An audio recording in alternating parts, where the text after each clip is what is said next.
తొలి ఏకాదశి పండుగ రోజున మేము ఇంట్లో ఎలా సెలబ్రేట్ చేసుకున్నామో మీతో షేర్ చేస్తున్నాను. అందులో భాగంగా మా తమ్ముడు కొత్త పెళ్ళికొడుకు, ఆషాఢం పెళ్ళికొడుకును, మళ్ళీ పెళ్ళికొడుకుని చేశాము. ఏమేం ప్రసాదాలు ప్రిపేర్ చేశాము, వీడియో లాస్ట్‌లో పెళ్ళికొడుకుని చేసినప్పుడు చిన్న వీడియో గ్లింప్స్ ఉంది. ఇంటి డెకరేషన్‌ది అది మీతో షేర్ చేస్తాను చూడండి. Hello guys, welcome to food బజన్ వ్లాగ్స్. మీరందరూ బాగుండాలని ఆ వెంకటేశ్వర స్వామిని కోరుకుంటున్నాను. వీడియోలోకి వెళ్తే బంతిపూలు. అసలు పండగొస్తే చాలండి పూల రేట్లు ఆకాశాన్ని అంటుతూ ఉంటాయి కదా! కొన్ని పూలు తెచ్చుకొని గుమ్మానికి వేయడానికి మాత్రమే గుచ్చుతున్నాను. బంతిపూలు గడప మీద పెట్టకూడదు కానీ గుమ్మానికి వేయొచ్చు అంటారు. అలాగే పూజలో కూడా వాడకూడదంటారు. ఓన్లీ డెకరేషన్‌కే వాడాలి అంటారు. ఈరోజు చాలా పనులున్నాయి. ఎట్ ద సేమ్ టైమ్ చాలా సింపుల్‌గా చేసుకోవాలి అనుకున్నాము.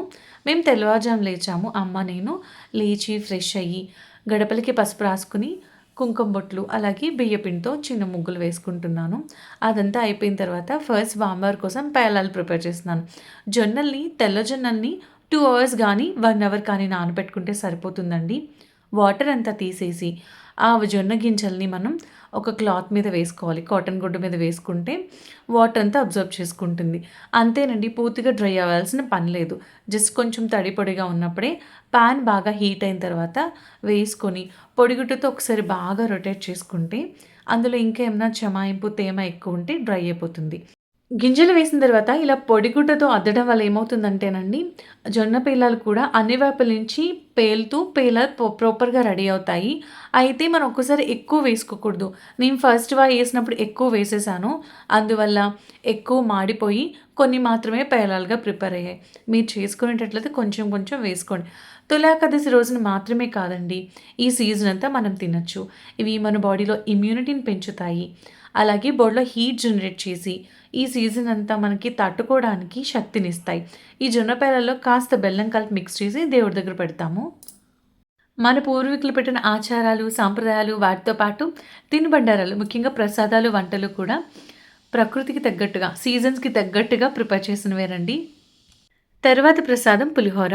పులిహోరలోకి ఒక స్పూన్ ఆవాల్ని కొంచెం నీళ్ళలో నానబెట్టుకొని, ఆవాలు 10 నిమిషాలు నానబెట్టి నీళ్ళు తీసేసి ఆవాల్ని మిక్సీ పట్టుకొని ఉంచుకోవాలి.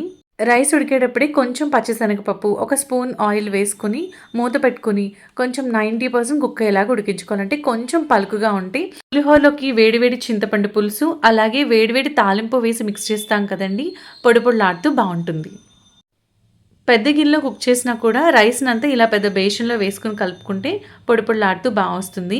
ముందుగా మిక్సీ పట్టుకున్న ఆవాల్ని, ఆ ముద్దను కూడా అందులో వేసి మిక్స్ చేసుకోవాలి. ఒకసారి రైస్‌నంతా పైనుంచి కప్పెట్టేసి ఒక 5 నిమిషాల పాటు అలాగే వదిలేయాలి. దాని తర్వాత తాలింపు కోసం పచ్చిశనగపప్పు, మినప్పప్పు, అల్లం ముక్కలు, పచ్చిమిర్చి, ఎండుమిర్చి, ముందుగా వేరుశనగలు వేయించి పక్కకు తీసేసుకుంటే నెక్స్ట్ ఇవన్నీ ఒకసారి వేయించేసుకోవచ్చు. సింగిల్ పాలిష్ రైస్‌తో చేస్తున్నామండి. సింగిల్ పాలిష్ రైస్‌తో చేసినా, దంపుడు బియ్యంతో చేసినా కూడా పులిహోర చాలా బావుంటుంది. పొడి పొడిలాడుతూ వస్తుంది. ఇలా కొంచెం ఆయిల్ ఎక్కువే పడుతుంది పులిహోరకి. తక్కువ రైస్ కాదు కదా! 1 కేజీ రైస్ వరకు చేస్తున్నాం కాబట్టి బానే పడుతుంది. ఫస్ట్ రైస్‌లోకి ఆవపిండి వేసుకొని, అది కొంచెం సేపు ఆగిన తర్వాత చింతపండు పులుపు వేసి, దాని తర్వాత వేయించుకున్న తాలింపు దినుసులు అన్నీ వేసి మొత్తం మిక్స్ చేసుకొని పక్కన పెట్టుకుంటే పులిహోర రెడీ. బియ్యం పిండి ముందే ఉక్కబెట్టి ఉంచుకున్నామండి. ఒక గ్లాస్ వాటర్‌లో 2 స్పూన్లు బెల్లం వేసుకొని, గ్లాసున్నర వరకు నీళ్లు పోసి, కొంచెం ఒక స్పూన్ నెయ్యి వేసుకొని, చిటికెడంత ఉప్పు వేసుకొని, నీళ్లు బాగా మరుగుతున్నప్పుడు ఒక గ్లాసు పొడి బియ్యపిండి వేసుకొని సిమ్‌లో పెట్టుకొని మొత్తం మిక్స్ చేసుకొని మూత పెట్టుకుంటే ఇలా పిండిలా ఉక్కి రెడీ అవుతుంది.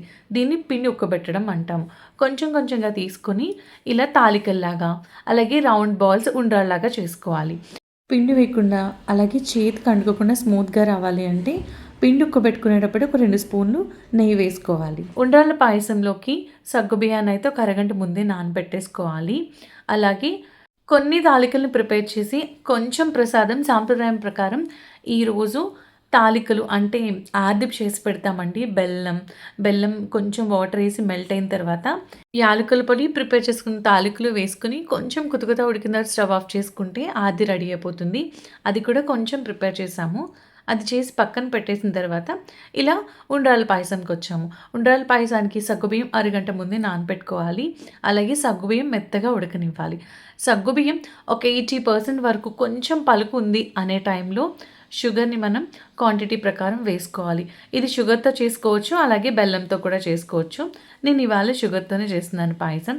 మీరు బెల్లం వేస్ట్ చేయాలి అనుకుంటే, అలాగే పాలు విరగకూడదు అనుకుంటే, బెల్లంలో కొంచెం నీళ్లు పోసి, బెల్లాన్ని మొత్తం కరిగిన తర్వాత పూర్తిగా చల్లారనిచ్చి, బాగా మరిగిన పాయసంలోకి కలిపినా కూడా పాలు అస్సలు విరగవండి. ఈ ఉండ్రాల పాయసంలోకి జీడిపప్పు పలుకులే కాదండి, ఫ్రెష్ కొబ్బరికాయని కొట్టి చిన్న చిన్న ముక్కలు కట్ చేసి వాటిని కూడా గీలో దోరగా వేయించి వేసుకుంటే అది కూడా చాలా బావుంటుంది. ఇలా మెత్తగా ఉడికిన సగ్గుబియ్యంలోకి ఒక గ్లాస్‌కి, ఒక గ్లాస్ పిండికి గ్లాస్ వరకు షుగర్ వేస్తున్నాను. మీరు కొంచెం స్వీట్ ఎక్కువ తినేవాళ్ళైతే గ్లాసున్నర వరకు వేసుకోవచ్చు. అండ్ తర్వాత షుగర్ అంతా మెల్ట్ అయిన తర్వాత ప్రిపేర్ చేసుకున్న తాలికల్ని, ఉండ్రాళ్ళని ఇందులో వేసి మొత్తం మిక్స్ చేస్తున్నాను. గరిటెతో ఒక్కసారి వెంటనే తిప్పేస్తే బ్రేక్ అయిపోతాయి కదండీ! అందుకే కాస్త నెమ్మదిగా చిన్నగా కలుపుతున్నాను. ఇలా మొత్తం మిక్స్ చేసుకున్న తర్వాత పాలు పూర్తిగా మరిగిపోయి చల్లారాల్సిన పని లేదండి. వేడిగా ఉన్నప్పుడే మరిగిన పాలను ఇలా ఉడుకుతున్న పాయసంలో వేసేసుకుంటే మొత్తం పాలు కలిపిన తర్వాత గరిటెతో నెమ్మదిగా తిప్పి అడుగు పట్టకుండా దగ్గరుండి ఉడికించుకోవాలి. ఒక్కొక్కసారి మనకి ఇందులోనే థిక్‌నెస్ అనేది వస్తుంది. పాలు మీరు తక్కువ యాడ్ చేసుకుంటే వేసిన దాంట్లోనే థిక్‌నెస్ వస్తుంది. నేను పాలు లీటర్ వరకు పాలేసాను. అందుకే మళ్ళీ కొంచెం పాలల్లో ఒక అర స్పూన్ వరకు బియ్యపిండి, ఒక స్పూను, అర స్పూన్ వరకు బియ్యపిండి వేసి మిక్స్ చేసుకొని ఆ పాల పేస్ట్‌ని కూడా ఈ పాయసంలోకి యాడ్ చేస్తున్నాను. ఇలా వేసుకుంటే పాయసం కొంచెం థిక్కొస్తుంది. అలాని పరమాన్నం అంత గట్టిగా ఉండదు కానీ కొంచెం థిక్‌నెస్ వస్తుంది. ఇవాళ మా ఇంట్లో పెద్దవాళ్ళు అందరూ ఉపవాసం, పిల్లలు మాత్రం తింటారు. ఉపవాసం ఉన్న వాళ్ళు లంచ్ బాక్స్‌లతో వెళ్ళే వాళ్ళ కోసం ఫ్రూట్స్‌ని కట్ చేసి పెడుతున్నాను. ఇందులోకి ఇలాచీలను దంచి ఆ పైన స్కిన్ తీసి పక్కన పెట్టేస్తే టీలో అనుకోండి అవి వేసేసిన ఎక్స్ట్రాక్ట్ దిగిపోతుంది. పాయసం, పరమాన్నాల్లోకైతే తినేటప్పుడు నోటికి అడ్డొస్తుందంటారు కదా అని చెప్పి పైన తొక్క తీసేసి ఇలాచీని మాత్రం దంచి పౌడర్‌నేస్తున్నాను. ఇలా ప్రిపేర్ చేసుకున్న బియ్యపిండి పేస్ట్‌ని కూడా మరుగుతున్న పాయసంలో వేసుకొని మొత్తం మిక్స్ చేసుకొని కుతుకుతా ఉడికిన తర్వాత అప్పుడు నేను స్టవ్ ఆఫ్ చేసేసి ముందుగా వేయించుకొని జీడిపప్పు పలుకులు ఇందులో వేస్తున్నాను. ఇది మిక్స్ చేసి దేవుడికి కూడా పక్కన పెట్టేస్తాను. ఈ పాయసం మా ఇంట్లో అందరికీ చాలా ఇష్టం. మీ ఇంట్లో కూడా ఇష్టమా? మీరు ఇష్టంగా తింటారా? కామెంట్ సెక్షన్‌లో తెలియచేయండి. దాని తర్వాత స్వామివారి కోసం ఉల్లిపాయలు వేయకుండా పచ్చిమిర్చి, అల్లం తరుగు, అలాగే కరివేపాకు, జీలకర్ర వేసిన బొబ్బర్లు గారెలు కూడా ఏస్తున్నారు అమ్మ. బొబ్బర్లు గారెలు కూడా వేసేసి పక్కన పెట్టేస్తున్నా. ఎందుకు వంటలు చేసి పెట్టేస్తే ఉపవాసాలు కొంచెం టైం దాటిన తర్వాత వంటగదిలో ఉన్నామంటే ఆకలి వేయదు కానీ దాహం వేస్తుందండి. ఆయిల్ వంటల దగ్గర ఆడవాళ్ళు వండుతున్నప్పుడు మీ ఇంట్లో అడిగి చూడండి తెలుస్తుంది. ఆకలేయదు కానీ ఉపవాసం ఉన్నా దాహం మాత్రం బాగా తెలుస్తది. వంటలన్నీ ప్రిపేర్ అయిపోయిన తర్వాత వాటిని పక్కన పెట్టేసి దాని తర్వాత పూజ చేసుకున్నాము. పూజ మెయిన్ కదండీ! పండుగ వచ్చింది అంటే. అందులోకి ఈరోజు స్వామివారు యోగనిద్రలోకి వెళ్తారు అంటారు. మిగిలిన దేవతలందరూ మనల్ని కాపాడుతారు అంటారు. ఇక నుంచి పండుగలని లైన్ మొదలు కదండీ!